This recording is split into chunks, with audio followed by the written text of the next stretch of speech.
ang mga kwento ng pag-ibig, kwento ng buhay at kwento ng pag-asa dito sa Barangay Love Stories. Love Stories.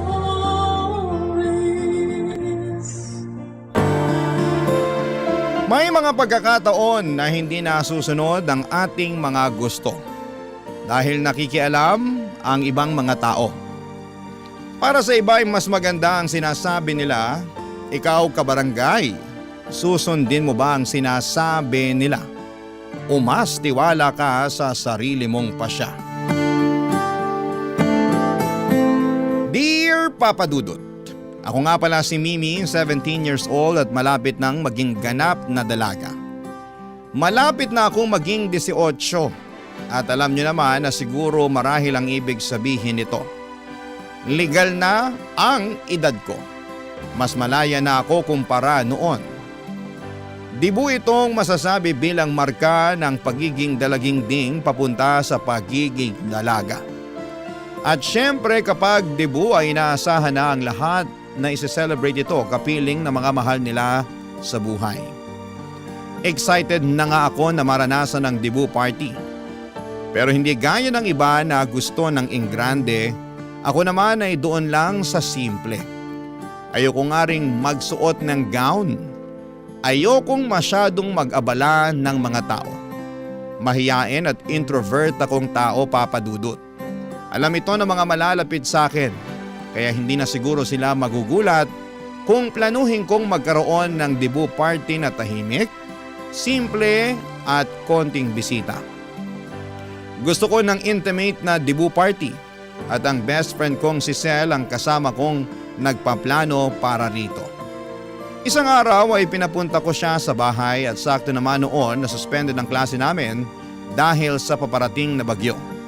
Pinakiusapan ko na rin siyang doon na matulog sa bahay dahil sigurado akong hindi matatapos ng isang buong araw ang pag-uusap namin para sa debut. Oo, at simple lamang ang balak kong debut pero gusto kong planchado ang lahat ng detalye. Para masiguradong masusunod ang lahat ng gusto kong mangyari, Papa Dudut.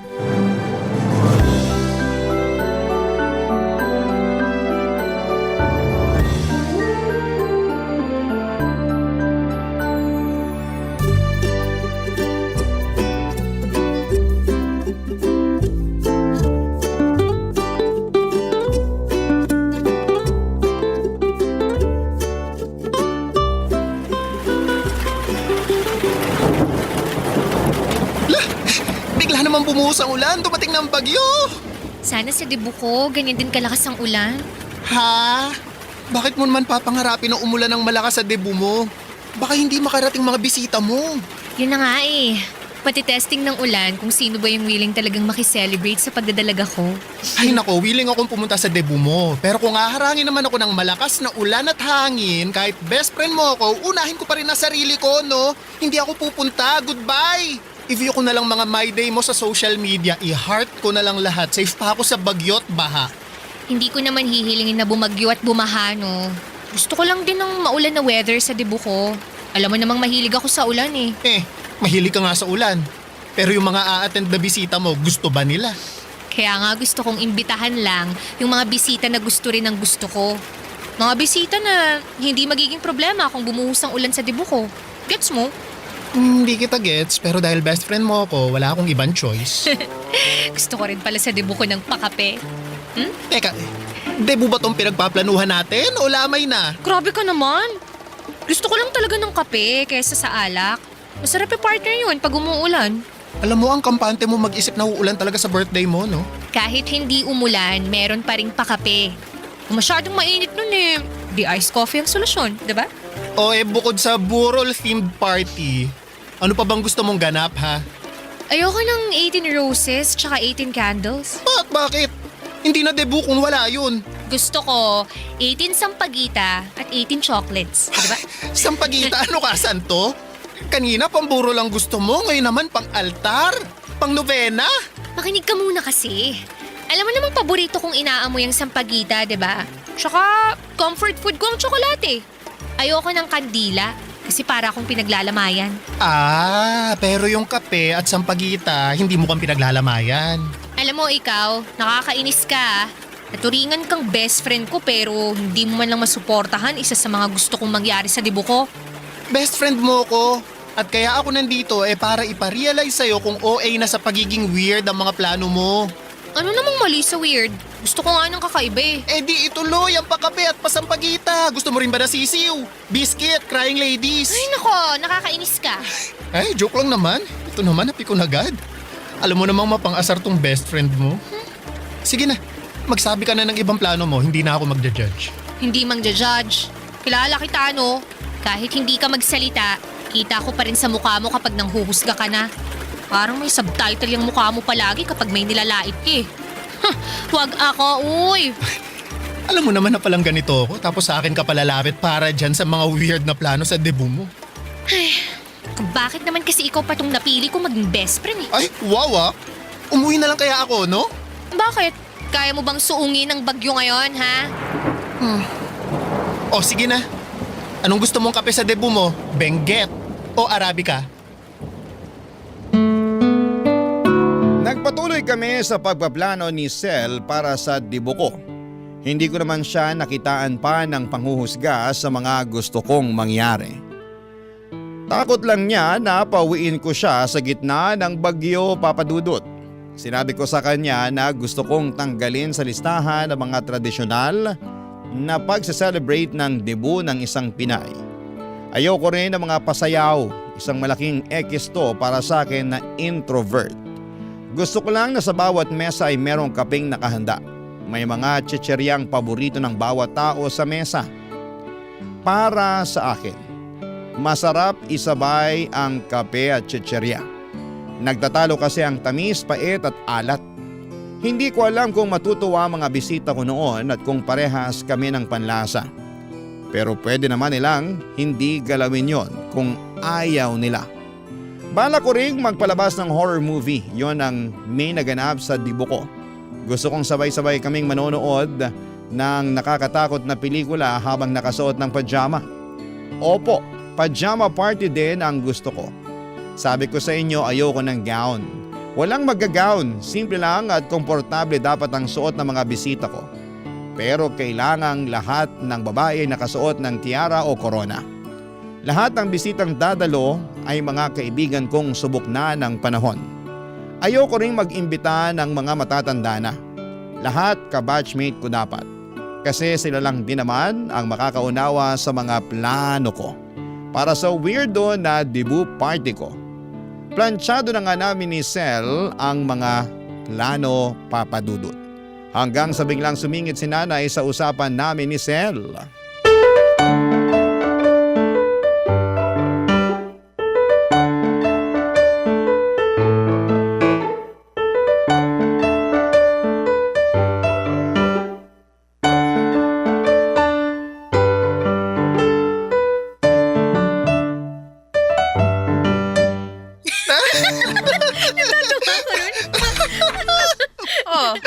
Mukhang busy kayong dalawa. Hindi naman masyado, Nay. Inaayos lang namin yung listahan ng mga bisita para sa dibu ko. Sinama mo ba sa listahan si Cap? Yung kapitan po ng barangay natin? Alam nga naman kapitan ng barko, ikaw talaga Mimi. Bakit ko po siya iimbitahan? Hindi ko naman po siya kilala. Ang gusto po ni Mimi tita ay yung mga ka-close niya lang po ang maimbitahan sana. Di i-close niya si kapitan.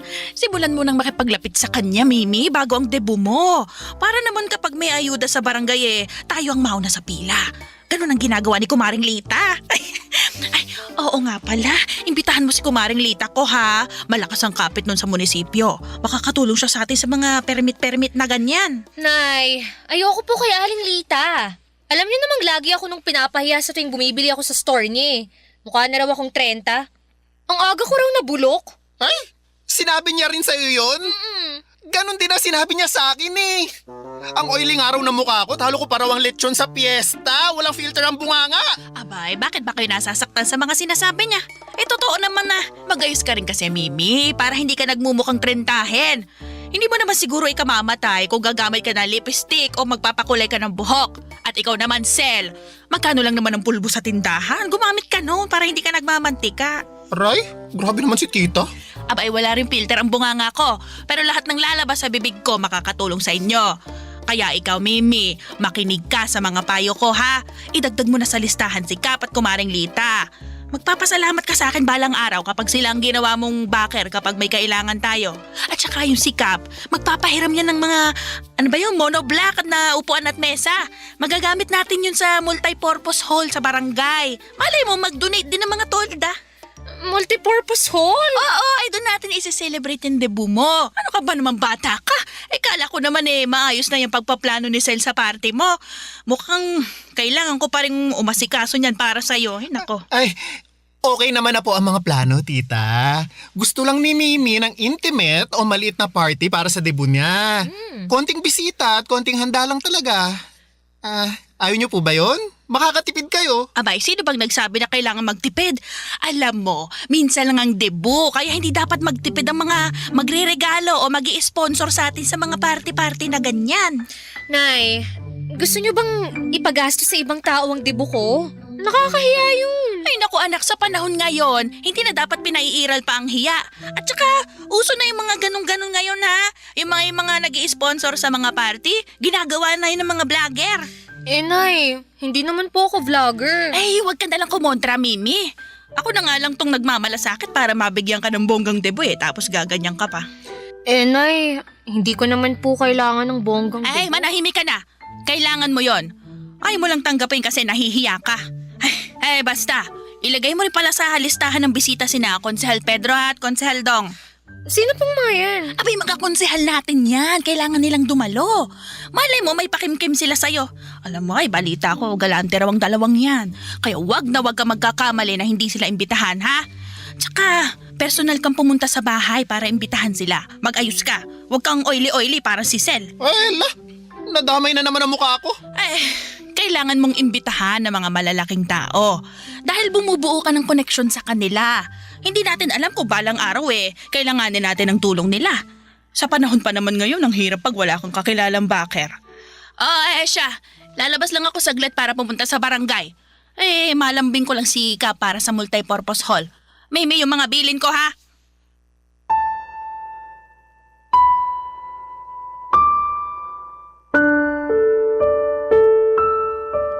Hindi na ako hinayaan ni nanay na depensahan ang mga plano ko para sa debut ko.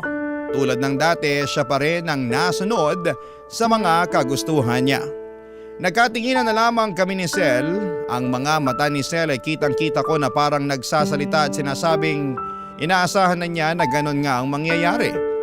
Ganon talaga si nanay. Hindi na ako nagulat pero nasaktan lang. Akala ko naman kasi ay buong puso na niya akong pinagkakatiwalaan sa mga gusto kong mangyari para sa debut ko. Yun naman kasi ang naging usapan namin kaya nagkaroon kami ng chance ni Sel na pagplanuhan yon. Pero bigla na lamang siyang pumasok sa eksena at binura lahat ng pinaghirapan naming gawin. At parang wala lang yon sa kanya. May pagka-controlling si nanay, sa bahay namin siya lang ang batas. Kami ni tatay tahimik at tagasunod lamang niya. Hindi po kami mayaman, Papa Dudut, yon ang sigurado ako. Kaya nga gusto ko lang ng tahimik at simpleng selebrasyon para sa debut ko. Para rin naman yon sa aming pamilya. Kaya lang ay ayaw naman ni nanay dahil alam niyang meron siyang ibang tao na malalapitan at magagatasan. Ganon ang ugali niya noon pa man. Lagi siyang kumakapit sa ibang tao para sa mga kagustuhan niya. Lagi niyang gustong ipagkalandakan sa ibang tao na bongga ang buhay namin kahit malayo iyon sa katotohanan. Kaya gumagawa siya palagi ng paraan para magkaroon ng koneksyon sa ibang taong mas mataas sa amin para lamang masuportahan ang pagiging social climber niya. Pero pati ba naman sa sarili kong debut, Papa Dudut, ay gagawin niya. Barangay Love Stories. Barangay Love Stories. Mahilig manggamit si nanay ng mga tao. Masigurado lamang na makuha niya ang kanyang gusto. Naalala ko pa noong bata pa lamang ako ay madalas niya akong tinutulak sa mga ninong at ninang ko kahit na hindi naman Pasko. Kapag kinakapos kami, lagi niya akong pinapadalaw sa mga ninong at ninang ko at wala silang magawa kundi ang mag-abot ng pera sa akin kahit na labag naman sa kanilang kalooban. Bata pa lamang ako ay natutunan ko nang basahin ang mga mukha ng mga taong hinaharap sa akin ni nanay. Ewan ko. Pero parang yon ang proteksyon ko para malaman kung tama pa ba ang ginagawa namin ni nanay. Pansin ko sa mga mukha nila na ayaw nilang inilalapit ako ni nanay sa kanila, na parang masyado nang abusada si nanay sa pagdikit sa kanila at panggagamit sa akin. Sa pagkakaalam ko ay meron akong 30 ninong at ninang. Sinadya yun ni nanay para marami ang tumulong sa akin kapag kailangan ko ng panggastos. Naalala ko nga noon na sobrang hiyang-hiya ako nang ilapit ako ni nanay sa isang ninong ko. Malapit na kasi ang pasukan sa eskwela. Nagkataon na kakabayad lang ni nanay at tatay ng mga bayarin sa bahay, kaya kinapos kami sa pambili ng gamit sa eskwela. Kaya naman naisip niyang lapitan si Ninong Densyo. Sa pilitang humingi si nanay ng pangbili ng mga gamit ko. Panay ang tangginoon ni Ninong Densyo dahil nasa ospital ang kanyang anak at kapos din ito. Sinumbatan siya ni nanay at nagpaawa sa dulo na may responsibilidad din siya sa akin dahil siya ang ikalawang magulang ko. Hiyang-hiya ako noon kay Ninong Densyo lalo't nagipit na siya ni nanay. Nag-abot si Ninong Densyo ng 200 piso. Hindi yon sapat para kay nanay pero wala naman siyang magawa kung yun lang ang kaya ni Ninong Densyo. Ang pagiging garapal ni nanay sa mga ninong at ninang ko ang dahilan, Papa Dudut, kung bakit gusto ko na agad na magdalaga. Dahil sa nakasanayan ng mga Pinoy, kapag nagdalaga o nagbinata na ang inaanak mo ay hindi mo na obligasyong mag-abot. Pero mukhang hindi ganon ang gustong mangyari ni Nanay Papa Dudut.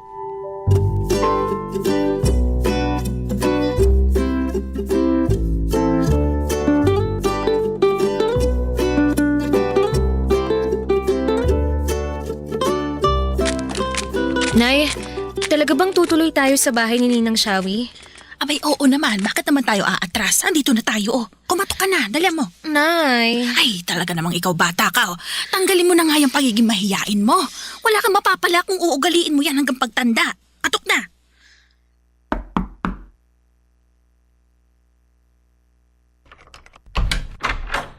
Ay, Shawi! Naku, ay, kumusta ka na? Ayos naman. Anong ginagawa niyo rito? Uy, magmano ka sa ninang Shawi mo, Mimi. Dali mo. Mano po, Ninang Shawi? Kaawaan ka ng Diyos, Mimi. Ay, ano bang meron? Bakit kayo napasugod ng walang pasabi? Ay, hindi mo na ba naaalala? Ay, malapit na ang debut ng inaanak mo, oh. Kailangan na andong ka, ha? Ay, oo nga pala. Naku, dalaga na tong inaanak ko. Ano bang wish mo sa birthday mo, Iha? Alam mo, Mare, gusto niya ng pera na pangdagdag ng pambili ng gown o pa-hair and makeup na rin. At kung kaya pa, padagdag na lang din ng pambayad sa photographer para meron siyang itatagong memory sa debut niya. Mas maganda yata kung magrerenta na lang ng gown. Isang beses lang naman gagamitin eh. Hindi praktikal na bumili. Gusto mo bang mawalan ka ng space sa cabinet mo, Mimi? Oo nga po Ay, okay lang naman din ang renta. Pero magkano ba ang willing mong ibigay na cash sa inaanak mo? Para naman matansya namin kung paano ibabudget yung gagastusin sa debut. Teka. Ako ang gagastos para sa gown at makeup ni Abay, Mimi? oo, pati sa photographer. Teka. Bakit ako? Ay, bakit naman hindi? Ikaw tong pinaka-generous na ninang ni Mimi. Hindi ba, anak? Sagot. Nay. At saka magkano lang naman yun kung tutuusin? Kulang-kulang mga 10,000. 10,000! Ay nako, hindi ka ba marunong makinig? Kulang-kulang 10,000. Hindi saktong 10,000. Ikaw talaga, Shawi. Hanggang ngayon bingi ka pa rin. Teka ha. Ginugulat mo naman ako sa gusto mong mangyari, kumare. Medyo malayo pa naman ang debut, kaya kalma ka lang. Kaya mo pa yung pag-ipunan. Huwag ka magulat, ha? Uy, may time ka pa naman para paghandaan yung ibibigay mo kay Mimi. Ninang Shawi, kung ano na lang po ang kaya nyo, hindi ko naman po kayo uubligahin. Mimi, nag-uusap ang mga matatanda, hindi ka dapat sumabat. Ay, baka naman pwede nating pagsalitain si Mimi. Kasi tama naman siya eh. Hindi mo ako pwedeng obligahin dahil marami rin akong gastusin na kailangan gawin. Ay, grabe naman. Samantalang nung binyag nitong si Mimi, tandang-tanda ko pa ha, ikaw lang tong hinayaan kong mag-uwi ng kalahati ng ulo ng lechon at lahat ng natirang bihon at puto. Tapos ngayon pagdadamutan mo ang pagdadalaga ng inaanak mo? Naku, wag ka naman sanang manumbat, kumare. Sa tingin ko naman marami na rin akong naibigay kay Mimi. Taon-taon, kahit hindi Pasko, nag-aabot ako sa tuwing dinadaanan ko siya rito sa bahay. Ayaw mong manumbat ako, pero ano yung ginagawa mo? Panunumbat din naman yan, hindi ba? Sayang naman pala ang pagpunta ko rito napahiya lang tong anak kong si Mimi. Kung kailang huling beses na magbibigay ka ng regalo sa inaanak mo saka ka patatanggi. Sa pagkakaalam ko, turo ng mga lolo at lola natin noon, huwag pagdadamutan ng mga inaanak dahil bibigat daw ang buhay mo. Sobra ka namang manakot. Wala akong 10,000 rito. Pero kaya ko magbigay ng 4,000 piso. Kaya lang sa katapusan ko pa maibibigay. Sakto, sahod ng kumpare mo. Abay, dagdagan mo naman ng 1K. Ayaw pang kalahatiin O sige, para kay Mimi. Naku, kung hindi lang mabait tong inaanak ko sa akin, hindi ako papayag sa gusto mo. Mabait naman pala tong si Mimi sa'yo Bakit hindi mo nalang isaradong 7K? Ako na bahalang humingi sa ibang mga ninang niya ng mga kulang. Sagad na yung 5K, Mare. Kung ayaw mo pang tanggapin, mas mabuti pang magsulian na lang tayo ng kandila.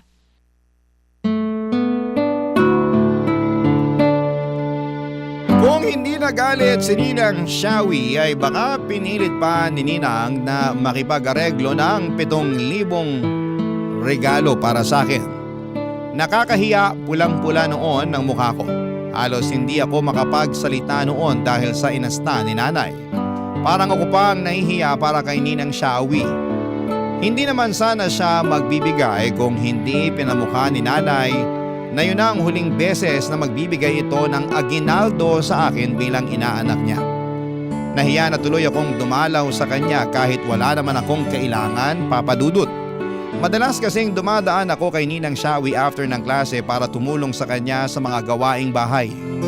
Mabait kasi si Ninang Shawi sa akin.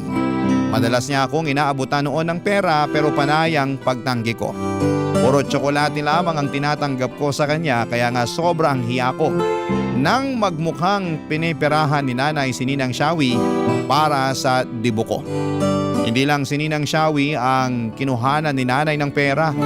Pati ang ibang ninong at ninang ko na alam niyang nakakaangat sa buhay, ni-require niyang magbigay ng pera para pangtustos sa mga gastusin para sa dibo ko. Sobrang nakakahiya dahil ako ang nakaharap sa mga ninong at ninang ko habang inuobliga sila ni nanay na mag-abot. Gusto ko nang magpalamo noon sa lupa. Ang ibang ninong at ninang ko na walang pera ay hindi na niya inobliga na magbigay ng pera. Alam naman daw niyang magsasayang lamang siya ng oras sa paghingi. Pero siniguro niyang hindi sila invited dahil wala silang ambag para sa dibo ko.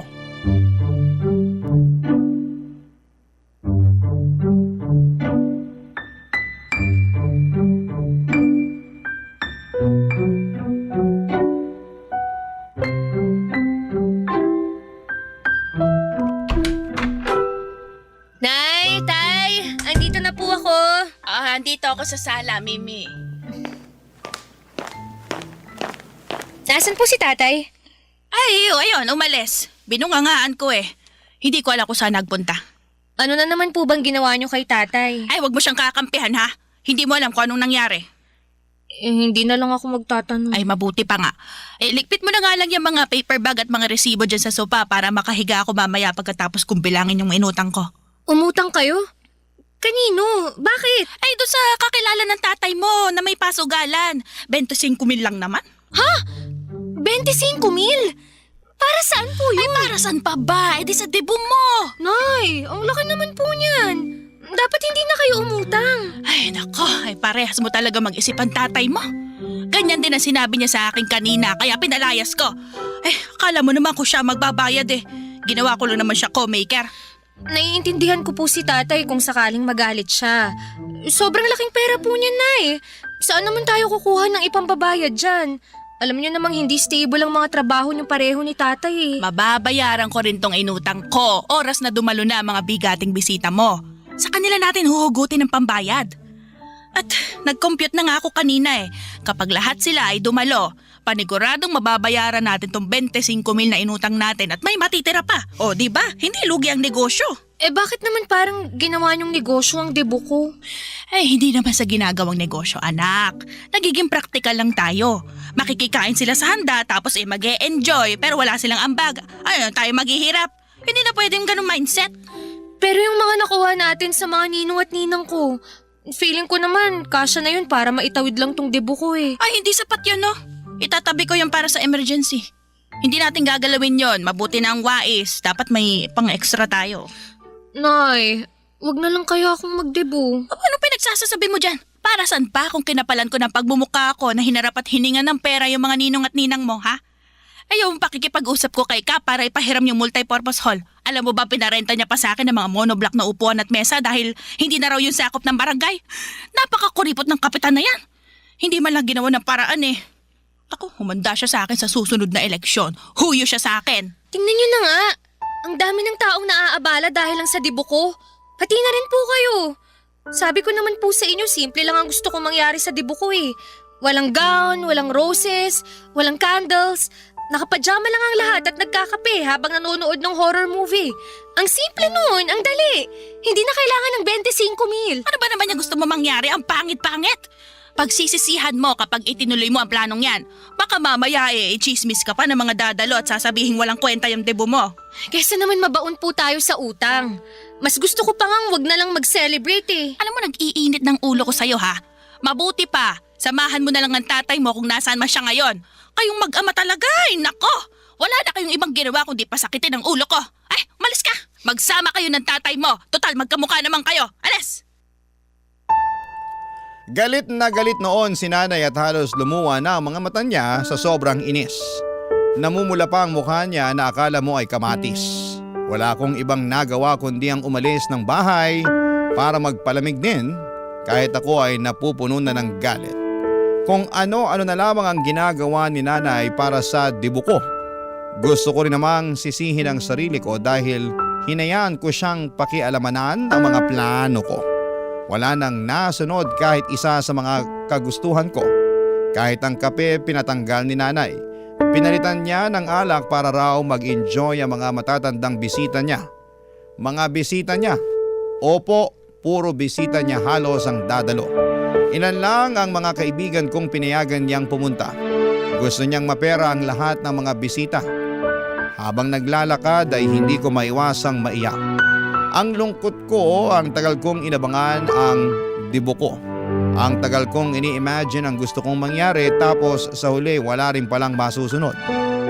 Ang sakit na sarili kong ina ang tatabla ng kasiyahan ko. Ni hindi man lang ako pinakinggan ni nanay. Ang gusto lang niya ay makakuha ng pera. Ginawa niya akong negosyo, parang pinagkakaitan niya ako.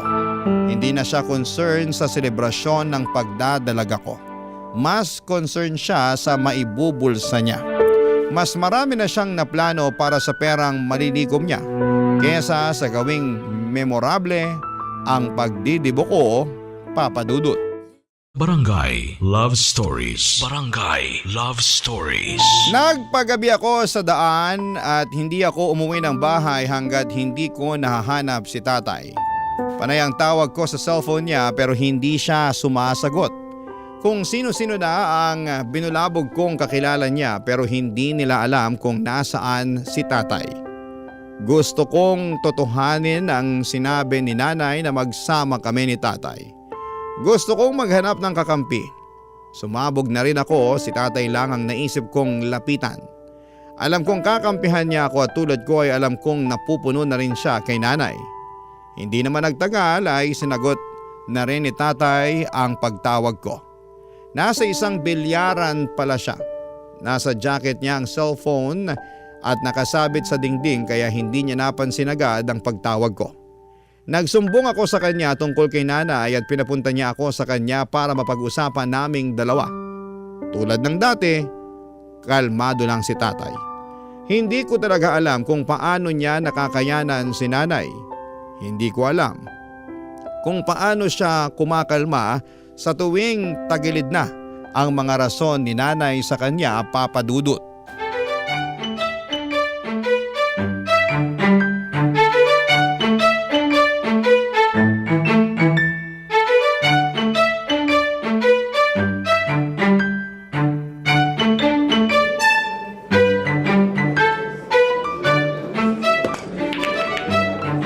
Kumusta nanay mo?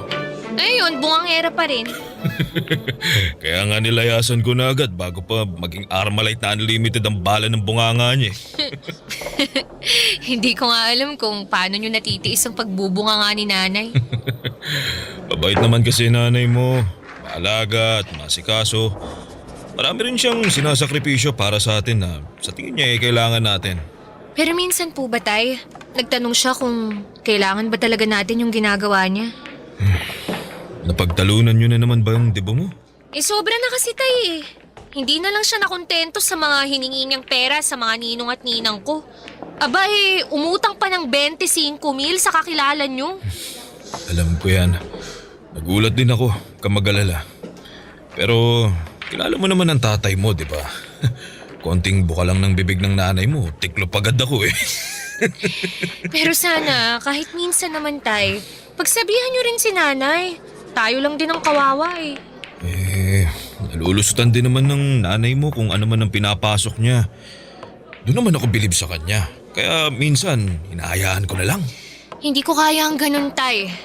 Siya tong nagpapasimula ng problema eh. Wala na sanang ibang iisipin kung hinayaan na lang niya ako sa plano sa debut ko. Yan ba yung may pakape ka pa at pasampagita? May narinig din akong corona. Oo bakit po kayo tumatawa? Nakakatawa naman kasi talaga. Bakit naman sampagita pa at kape ang tema ng debut mo? Para ka naman pinaglalamayan yan eh. Magsama nga kayo ni nanay. Parehas kayong basag trip eh. Pasensya ka na anak. Natawa lang naman ako. Kung yun naman kasi ang magpapasaya sa'yo, susuportahan ko naman yan. Ikaw ang may debut eh. Bida mo ang plano mo. Sana ganyan mag-isip si nanay. Pero hindi eh. Mas gusto niyang ibida yung mga plano niya. Sariling kasiyahan lang ang iniisip niya. Alam mo na ba ang nangyari sa debut ng nanay mo noon? Hindi po. Ano po bang nangyari? Ang tagal pinag-ipunan ng nanay mo ang debut niya. Kung ano-ano pa nga binenta niya noon eh. Siopaw, balot, penoy, mani at nilagang saging. Kasi ayaw siyang magdebut ng lola mo. Aksaya lang daw yun. Sa nainggit ang nanay mo ron sa mga kaibigan niyang may padebu. Kaya pinaghirapan niya ang pag-iipon para ron. Ang dami niyang plano ha. Gusto niya may mga banderitas at kantahan pa. 2 cake. Gusto niya ng lechong manok tsaka spaghetti. Gusto niyang isuot yung asul na gown na pinaparentahan ng teacher niya noon. Nagawa naman po ba ni nanay ang mga plano niya? Nakapag-celebrate naman siya ng debut niya. Pero hindi sa paraang gusto niya. Ano pong ibig niyong sabihin? Kasi nagkasakit ang lolo mo noon. At kinailangang gamitin yung naipong pera ng nanay mo para madala sa ospital ang lolo mo. Wala naman siya nagawa. Panganay ang nanay mo eh. At alam nilang may naitabi siyang pera. May natira naman po bang pera para sa debut niya? Ang alam ko wala. Kaya nagbenta uli siya ng kung ano-ano. Pati tabo at balde sa bayan. Nagbenta na rin siya. Pero hindi kinaya. Ano na lang pong nangyari sa debut ni nanay? Ayun.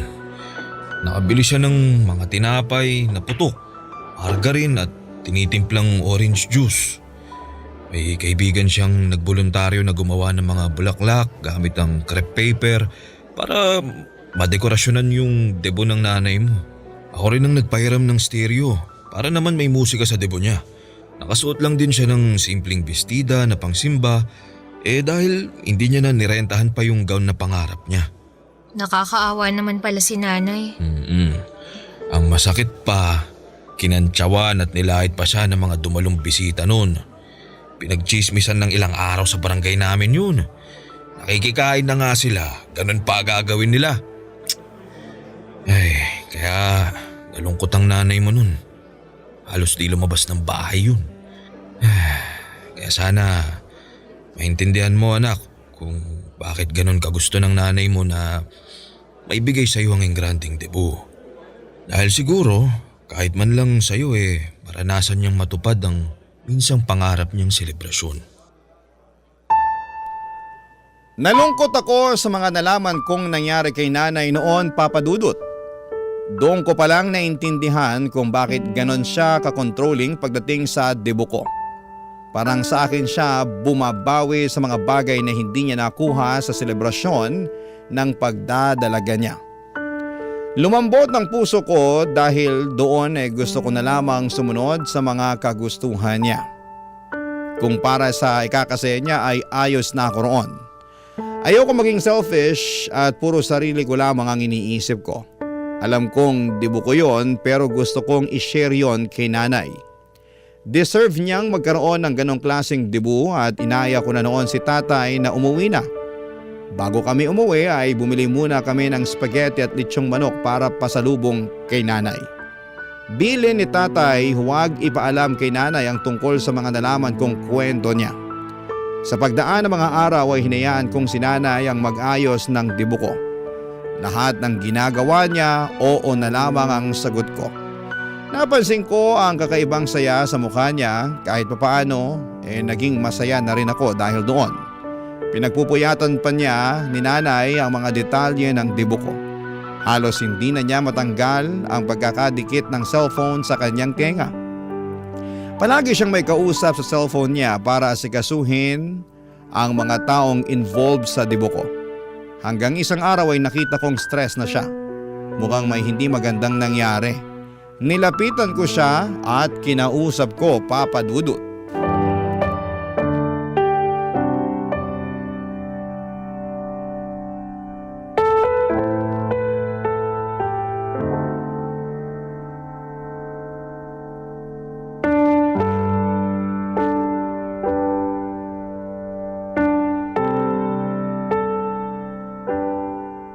Buisit!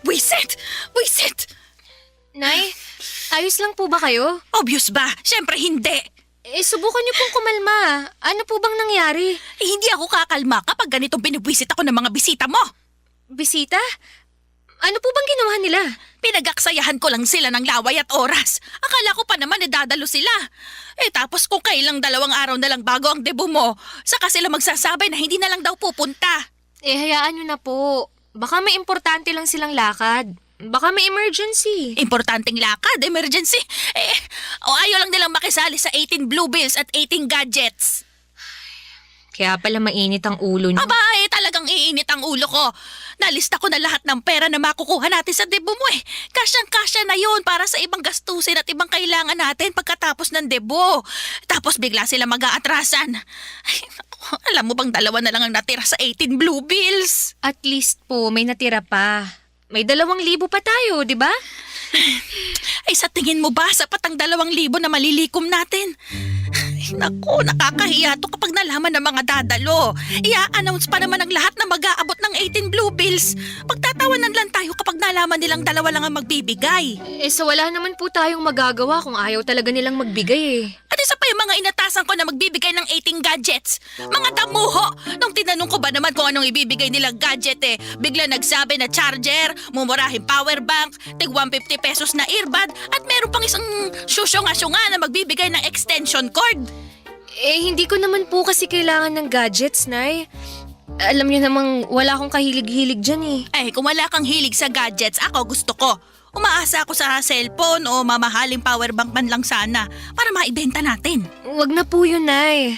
Tsaka, di ba, meron pa rin namang ibang bisita na nag-promise na magbibigay ng regalo? Ay nako, wala akong tiwala sa mga yon. Baka sardinas lang at mag ang ibigay nila. Ayoko nang umasa. Ay, nako, mga buwisit sila. Ang tagal ko silang kinausap, kinumbinsi ko isa-isa. Hindi na ako nakakakain sa tamang oras at hindi ko na rin nagagawa ang mga sideline ko para lang masiguro na magiging perpekto ang debut mo.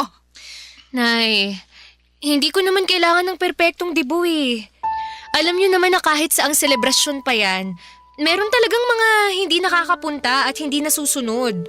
Pero pwede pa rin namang maging masaya kahit ganun pa ang mangyari Ako? Hindi ako magiging masaya kapag hindi nasunod ang plano. Naranasan ko na yan noon at ako na nagsasabi sa'yo, nako Mimi, hindi masaya yon. Ang sakit na mapahiya ka sa mga tao na umaasa na makakapaghanda ka ng masarap. Na merong musika, na mang-aaliw sa mga bisita, may cake, may banderitas. Ang sakit mapag-usapan na ang pangit ng pagsalubong ng pagdadalaga mo. Hindi naman masama kung tinapay at juice lang ang maihanda sa dibu ko eh. Tulad ng nangyari sa inyo. Basta ang importante sa akin, andun po kayo ni tatay. Sabay-sabay tayong kakain ng putok na tinapay at tinimplang orange juice. Hindi! Hindi pwede. Kailangan masagana ang handa mo. Hindi pwedeng i-chismis ka ng mga bisita pagkatapos. Hindi ko papayagang mangyari yon. Eh kahit naman po masarap ang handa natin, sigurado namang may sasabihin ng ibang tao. Masanay na tayo. Kaya nga ang sinasabi ko sa inyo, piliin nating mabuti ang mga bisita natin. Para hindi tayo makarinig ng hindi maganda. Kasi pupunta sila dahil mahal nila tayo. At hindi dahil sa handa natin. Pero gusto kong bigyan ka ng debu na hindi ko naranasan noon, anak. Gagawin pa rin naman po natin ang nasa plano nyo. Ayos lang po ako ron. Pero huwag sasama ang loob natin, Nay, kung may mga hindi dadalo o hindi masusunod. Kung sakaling kulangin pa rin ang inaasahan yung pera na iaabot nila, di pagtsagaan na lang natin. Nay, alam mo namang hindi mayayaman ng mga kamag-anak, kaibigan at ibang kakilala natin. Ang hirap namang ipilit sa kanila na ibigay yung mga bagay na hindi nga nila kayang ibigay para sa sarili nila. Sa huling sinabi ko ay doon pa lamang kumalma at pumayag si Nanay Papadudut. Alam kong pressured lamang siya para maibigay ang dibu sa akin na hindi niya naibigay sa sarili niya noon. Hinayaan na lamang niya ang mga bisita niya na nag-cancel sa 18 blue bills at 18 gadgets. Pati na rin yung ibang hindi dadalo dahil nahihiyang hindi makapagbigay. Ayos lang naman sa akin kahit wala silang maibigay, pero ayoko na rin silang pinitin na pumunta kung hindi sila komportable na gumalaw sa dibu ko dahil lamang wala silang naibigay. Nerespeto ko kung anuman ang desisyon nila. Doon pa rin kami sa multipurpose hall. Konti lang ang mga upuan at mesa na nirentahan namin dahil nga konti lang din ang dumalo. Hinayaan na rin ni Nanay na tuparin ko ang ibang mga plano ko. Natuloy ang pakape, pasampagita at panonood ng horror movie sa dulo ng selebrasyon ng dibu. Hinayaan na rin niya akong magpalit ng pajama bago matapos ang dibu ko. Sinurpresa ko nga rin siya ng spaghetti, lechong manok, potok na tinapay at orange juice. Galing ang gasto sa inipon kong pera. Regalo ko yon para kay Nanay para sa efforts niya sa dibu ko. At syempre gusto kong mabago ang pananaw at tingin niya sa potok na tinapay at orange juice na nagdulot ng lungkot sa kanya noong dibu niya. Gusto kong sa pagkakataong yon ay magkaroon na siya ng masayang alaala sa tinapay at orange juice. Hindi man mabura ang naging alaala ng mga yon sa nakaraan niya. Pero ang importante, matatabunan na yon ang magandang alaala sa kasalukuyan. Maraming salamat po sa pagbasa ng aking liham. Ang inyong forever kapuso at kabarangay, Mimi. Kwentuhan naman tayo dito sa comment section.